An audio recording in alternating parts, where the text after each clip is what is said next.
जय श्री राम। नवधा भक्ति का जिक्र धर्म ग्रंथों में मिलता है, जिसका जिक्र 2 युगों में किया गया है। सतयुग में प्रहलाद ने पिता हिरण्यकशिपु से कहा था और फिर इसके बाद त्रेता युग में भगवान श्री राम ने माँ शबरी से नवधा भक्ति के बारे में कहा था। नवधा भक्ति का अर्थ 9 प्रकार से भक्ति से होता है। रामायण के रामचरितमानस के अरण्य कांड में नवधा भक्ति का वर्णन मिलता है। जब माँ शबरी श्री राम से कहती है, मैं नीच अधम मंद बुद्धि हूँ, तो मैं किस प्रकार से आपकी स्तुति करूँ। भगवान श्री राम शबरी द्वारा श्रद्धापूर्वक भेंट किए हुए बेरों को बड़े ही प्रेम से खाते हैं और इसके पूरी प्रशंसा करते हैं। इसके बाद भगवान माँ शबरी को नवधा भक्ति के बारे में कुछ इस तरह बताते हैं, जिसे तुलसीदास जी ने अपनी चौपाई में लिखा है। नवधा भक्ति कहूँ तो पाही, सावधान सुन धर मन माही। प्रथम भक्ति संतन कर संगा, दूसरी रति मम कथा प्रसंगा। अर्थ है, मैं तुझसे अब अपनी नवधा भक्ति कहता हूँ, तो इसे सावधान होकर सुनना और मन में धारण करना।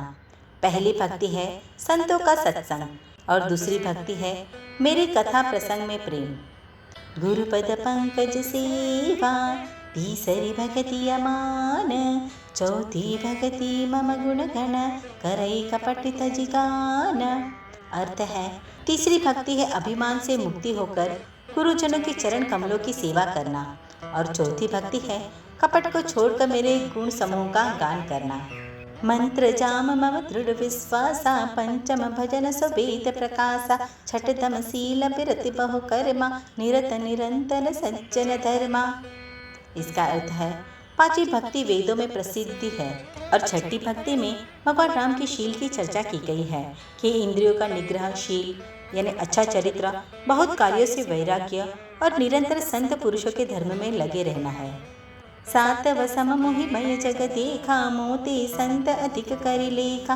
8 जथा लाभ संतोषा, सपनेहु नहीं देखई पर दोषा। इसका अर्थ है, 7वीं भक्ति संपूर्ण जगत को संभाव से मुझसे ओतप्रोत देखना और संतों को मुझसे भी श्रेष्ठ मानना है। 8वीं भक्ति है जो कुछ भी मिल जाए उसमें संतोष करना और सपने में भी पराये में कोई दोष न देखना। 9 सरल सब सन छल हीना, मम भरोसा हिय हर्ष न दीना। 9 एकौ जिनके होई, नारी पुरुष सचराचर कोई। इसका अर्थ है, 9वीं भक्ति सरलता और सबके साथ कपट रहित बर्ताव करना है। हृदय में मेरा विश्वास रखना है और किसी भी अवस्था में हर्ष और देने का न होना। इनमें से जिसके पास एक भी होती है, वह स्त्री पुरुष जड़ चेतन कोई भी हो। सोई अतिशय प्रिय भामिनी मोरी, सकल प्रकार भक्ति दृढ़ तोरी। जो की वृंदुर्लभ गत जोई, तो कहो आज सुलभ भय सोई। इसका अर्थ है, हे भामिनी, मुझे वही प्रिय है, फिर तुझ में तो यह सभी तरह की भक्ति निहित है। अतएव जो गति योगियों को भी दुर्लभ है, वही आज तेरे लिए सुलभ हो गई है। नवधा भक्ति 9 प्रकार की है। संत सत्संग, रति, गुरु की सेवा, भगवत संकीर्तन करना, भगवान का मंत्र जप करना, इंद्रिय निग्रह, प्रत्येक जीव को परमात्मा भाव से देखना, यथालाभ संतोष और सरलता। जय श्री राम।